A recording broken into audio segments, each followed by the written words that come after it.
जय हिंद सभी को। आज रेलवे सामान्य अध्ययन में आपके लिए एक नया टॉपिक पारिस्थितिकी लेकर आए हैं। यहाँ पर जो महत्वपूर्ण क्वेश्चन हैं जो रेलवे में आपके लिए क्वेश्चन आते हैं, आपके लिए वो क्वेश्चन मैं लेकर आया हूँ। तो स्टार्ट करते हैं। स्टार्ट करने से पहले आप वीडियो को लाइक और चैनल को सब्सक्राइब कर लें।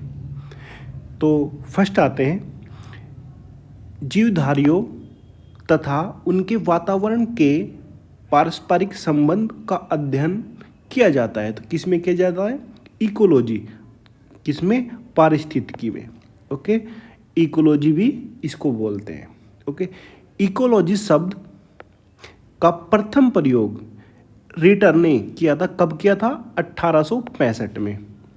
अर्नेस्ट हैकल ने भी किया था। कब? 1869 में। ओके, आगे चलते हैं। सर्वाधिक स्थायी पारिस्थितिकी कहाँ पर है? महासागरों में है।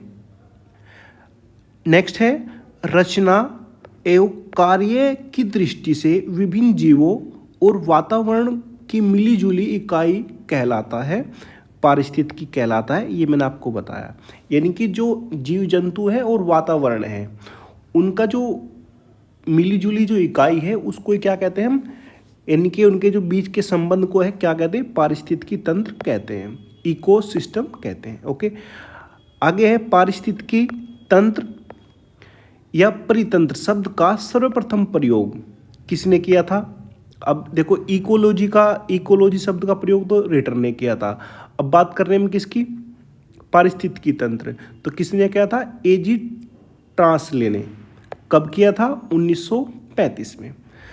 परितंत्र में ऊर्जा का स्रोत है, तो ऊर्जा का स्रोत है सूर्य का प्रकाश। ओके, सूर्य का प्रकाश ही स्रोत है।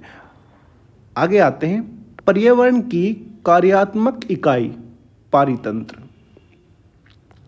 पारिस्थितिकी तंत्र दो घटकों में बना होता है, जैविक घटक और अजैविक घटक। अब जैविक घटक की जो होता है वो 3 भागों में बटा होता है, उत्पादक, उपभोक्ता और अपघटक। ओके, उत्पादक द्वारा उत्पादित खाद्य पदार्थों का प्रयोग करने वाले घटक कहलाते हैं, उपभोक्ता कहलाते हैं। ओके, उपभोक्ता 3 प्रकार के होते हैं, प्राथमिक, द्वितीय और तृतीय। प्राथमिक क्या होते हैं? जो फल पौधे खाते हैं ना, वनस्पति, तो वो किस में आते हैं? प्राथमिक में आते हैं। और जो प्रथम पर निर्भर होता है वो किस पर वो आता है? वो तृतीयक में आता है, द्वितीय में आता है। ओके, और तृतीयक उपभोक्ता। आगे आते हैं, वे जीव जो हरे पौधे को खाते हैं, देखो हरे पौधे को खाते हैं, कहलाते हैं प्राथमिक। मैंने आपको बताया अभी प्राथमिक, जैसे कि बकरी हो गया, गाय हो गया, भैंस हो गया। ओके, अब मानव इसमें नहीं आएगा, याद रखना, मानव इसमें नहीं आएगा। क्यों? क्योंकि जो मानव है वो बकरी, गाय और भैंस पर ही निर्भर नहीं है, वो मछली, अंडा आदि भी खाता है। तो यानी कि वो किस पर आएगा? वो द्वितीय में आएगा। ओके, आगे आते हैं, प्राथमिक उपभोक्ता को भोजन के रूप में प्रयुक्त करने वाले जीव कहलाते हैं द्वितीयक उपभोक्ता, जैसे भेड़िया, मोर, लोमड़ी। यानी कि प्राथमिक पर निर्भर करते हैं, प्राथमिक जो उपभोक्ता है उस पर निर्भर करते हैं। यानी कि बकरी पर निर्भर करते हैं, गाय पर निर्भर करते हैं, भैंस पर निर्भर करते हैं। कौन?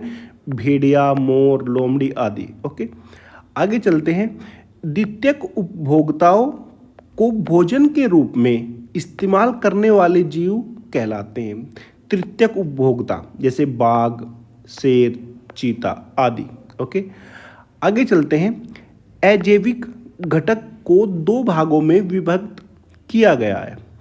किसमें? कार्बनिक एवं अकार्बनिक। कार्बनिक अजैविक घटक कौन से होते हैं? कार्बोहाइड्रेट, प्रोटीन, वसा। और अकार्बनिक होते हैं कौन से? मृदा, जल, वायु, खनिज आदि। आगे चलते हैं, अपघटक होते हैं। अब अपघटक क्या होते हैं? जो कवक है, जीवाणु हैं जो सड़े गले मांस को खाकर साफ कर देते हैं, और उनको ही क्या कहते हैं, सफाई कर्मचारी भी उनको कहते हैं, याद रखना। आगे चलते हैं। एक जीव द्वारा दूसरे को खाए जाने पर पोषक तत्व एवं ऊर्जा अंतरण कहलाता है, खाद्य श्रृंखला कहलाता है। और याद रखना 10% एनर्जी ही ट्रांसफर होती है। ओके, 10% एनर्जी ही आगे ट्रांसफर होती है। ओके, आगे चलते हैं। खाद्य श्रृंखला बनती है उत्पादकों, उपभोक्ताओं और अपघटकों से मिलकर। ओके, खाद्य श्रृंखला में प्राथमिक व द्वितीयक उपभोक्ता कौन है?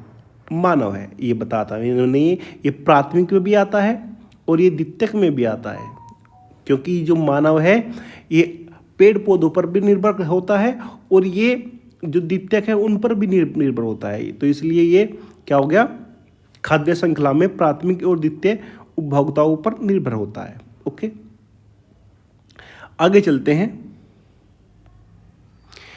स्तरों की कार्यात्मक भूमिका की तुलना करने हेतु प्रदर्शन किया जाता है, ऊर्जा पिरामिड द्वारा किया जाता है। ओके, ऊर्जा पिरामिड सदैव होता है, कैसा होता है, सीधा होता है। सर्वाधिक जैव विविधता कहाँ पर पाई जाती है? उष्णकटिबंधीय वर्षावन में। पारिस्थितिकी विज्ञान केंद्र कहाँ पर है? बेंगलुरु में पारिस्थितिक विज्ञान केंद्र है।